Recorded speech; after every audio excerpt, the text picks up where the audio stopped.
Shalom Bapak Ibu Saudara-saudariku yang terkasih dalam Kristus Yesus. Kita tiba saatnya mendengarkan firman Tuhan. Kita bersatu di dalam doa. Damai sejahtera Allah yang melampaui segala akal, itulah yang memelihara hati dan pikiranmu di dalam Kristus Yesus Tuhan kita. Amin. Saudara yang terkasih dalam Kristus Yesus, yang menjadi nats firman Tuhan di minggu kita saat ini, yaitu minggu ke-6 setelah Trinitatis, terangkat firman Tuhan dari kitab Amos pasal yang ke-7 yang dimulai dari ayat 10 sampai ayat yang ke-17. Demikian firman-Nya. Lalu Amasya imam di Betel menyuruh orang menghadap Yerobeam raja Israel dengan pesan, Amos telah mengadakan persepakatan melawan tuanku di tengah-tengah kaum Israel. Negeri ini tidak dapat lagi menahan segala perkataannya. Sebab beginilah dikatakan Amos, Yerobeam akan mati terbunuh oleh pedang, dan Israel pasti pergi dari tanahnya sebagai orang buangan. Lalu berkatalah Amasya kepada Amos, pergilah, henyalah ke tanah Yehuda, carilah makananmu di sana dan bernubuatlah di sana. Tetapi jangan lagi bernubuat di Betel, sebab inilah tempat kudus raja, inilah bait suci kerajaan. Jawab Amos kepada Amasya, aku ini bukan nabi dan aku ini tidak termasuk golongan nabi, melainkan aku ini seorang peternak dan pemungut buah ara hutan. Tetapi Tuhan mengambil aku dari pekerjaan menggiring kambing domba, dan Tuhan berfirman kepadaku, pergilah bernubuatlah terhadap umatku Israel. Maka sekarang dengarlah firman Tuhan. Engkau berkata, janganlah bernubuat menentang Israel, dan janganlah ucapkan perkataan menentang keturunan Ishak. Sebab itu beginilah firman Tuhan, istrimu akan bersundal di kota, dan anak-anakmu laki-laki dan perempuan akan tewas oleh pedang. Tanahmu akan dibagi-bagikan dengan memakai tali pengukur. Engkau sendiri akan mati di tanah yang najis, dan Israel pasti pergi dari tanahnya sebagai orang buangan. Sampai sejauh itu firman Tuhan. Saudara yang terkasih dalam Kristus Yesus, saya mengangkat kebenaran firman Tuhan saat ini yang menjadi tema, yaitu tetaplah menyuarakan kebenaran. Saudara yang terkasih dalam Kristus Yesus,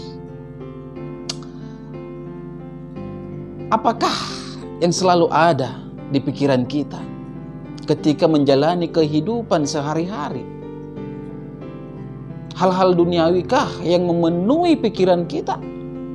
Ataukah kita mengikuti firman Tuhan yang tertulis dalam Kolose 3 ayat 2 yang berkata, pikirkanlah perkara yang di atas, bukan yang di bumi. Saudara yang terkasih, ingatlah, arah hidup seseorang sangat ditentukan oleh pola pikirnya. Apa yang memenuhi pikiran kita akan menentukan arah hidup kita. Jika pikiran kita selalu dipenuhi hal-hal duniawi, perkataan dan tindakan kita akan terbentuk menjadi duniawi pula. Yang kita pikirkan pun semata-mata tentang mengumpulkan harta duniawi, jabatan, dan kekuasaan, dan tidak peduli akan namanya kebenaran. Padahal firman Tuhan memperingatkan saudara-saudara dengan keras dalam Roma 12 ayat 2. Janganlah kamu menjadi serupa dengan dunia ini, tetapi berubahlah oleh pembaruan budimu, sehingga kamu dapat membedakan manakah kehendak Allah, apa yang baik, yang berkenan kepada Allah, dan yang sempurna. Sungguh luar biasa kebenaran firman Tuhan telah ditegaskan dan dijelaskan. Namun apa yang terjadi saudara-saudara? Banyak orang yang tidak berani melakukan kebenaran. Sampai-sampai di Indonesia ini ada suatu nyanyian, Aku heran, yang salah dipertahankan. Aku heran, yang benar disingkirkan. Mengapa disingkirkan? Karena ada banyak pola pikir manusia. Ketika melakukan kebenaran akan terjadi kekacauan. Bagaimana agar tidak terjadi kekacauan? Singkirkan kebenaran, pertahankan yang salah. Hal yang berbeda, hal yang tidak dikehendaki Tuhan, itulah yang terjadi saat ini dalam realita kehidupan. Saudara yang terkasih, kalau kita melihat perikop ini memperlihatkan kepada kita ada dua sosok yang berbeda pola pikirnya. Amos bersifat spiritual dan diutus oleh Allah Bapa yang di surga, berbicara untuk Allah, mengajarkan keadilan, kebenaran, dan kekudusan. Berfokus pada persekutuan pribadi dengan Allah, saudara-saudara, serta persekutuan umat dengan Allah. Tetapi Amasya, seorang imam, adalah duniawi, diutus oleh orang-orang pembesar dan menekankan ritual milik masyarakat atau negara, didasarkan pada agama sebagai jalan pintas atau topeng untuk mendapatkan keuntungan. Tidak ada realitas spiritual dan sepenuhnya sistem yang dipakai adalah manusiawi. Bagaimana dengan kita, saudara-saudara? Apakah hubungan kita dengan Tuhan seperti Amos ataukah seperti Amasya? Yang pasti, saudara-saudaraku yang terkasih dalam Kristus Yesus, Imam Amasya mendapat murka dari Allah oleh perbuatannya. Itu bisa kita lihat jelas di dalam ayat 17 yang berkata, sebab itu beginilah firman Tuhan, istrimu akan bersundal di kota dan anak-anakmu laki-laki dan perempuan akan tewas oleh pedang. Tanahmu akan dibagi-bagikan dengan memakai tali pengukur.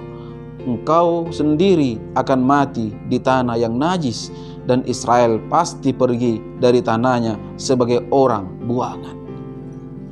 Mengapa, saudara-saudara? Karena memang bagi Tuhan dosa tetap dosa. Karena memang Allah kita adalah Allah yang Maha Tahu dan Allah yang tidak mau berkompromi dengan dosa. Saudara yang terkasih dalam Kristus Yesus, ada banyak orang yang berjalan di dalam kehidupannya seperti Amasya yang mengutamakan keuntungan ketimbang kebenaran firman Tuhan. Tidak peduli yang namanya dosa, yang penting beruntung, yang penting sukses. Banyak orang Kristen yang sudah tidak peduli lagi dengan dosa, saudara-saudara. Mereka sudah banyak yang mau berkompromi dengan namanya dosa.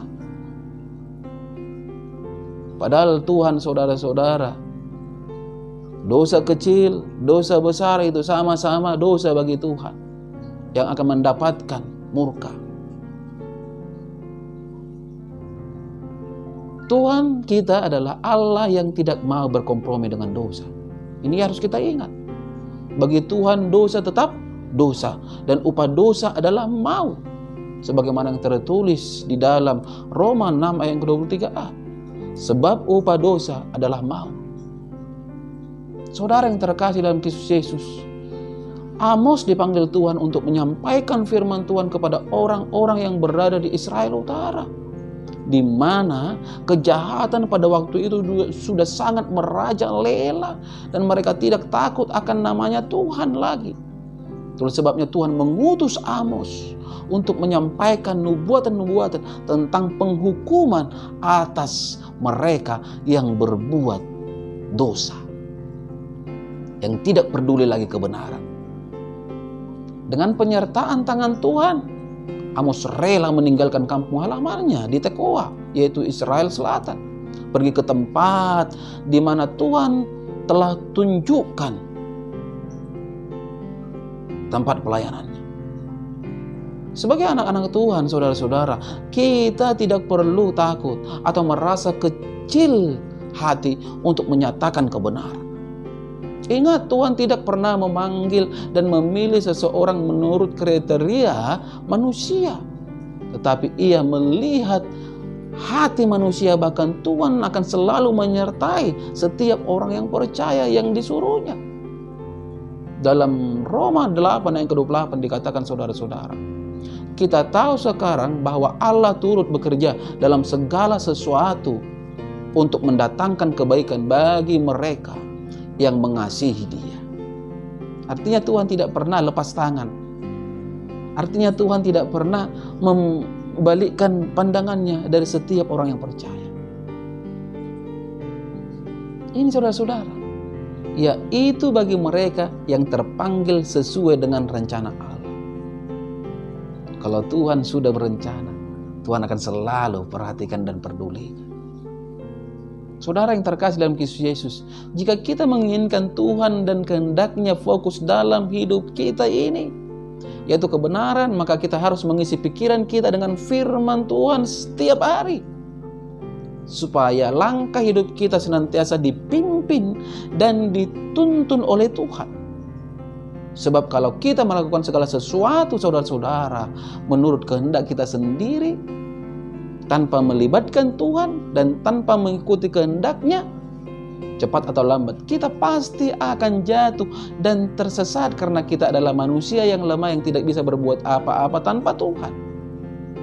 Oleh karena itu, apa saja yang hendak kita kerjakan dan rencanakan, biarlah kita, saudara-saudara, kita serahkan sepenuhnya kepada Tuhan, kepada kehendak Tuhan terlebih dahulu.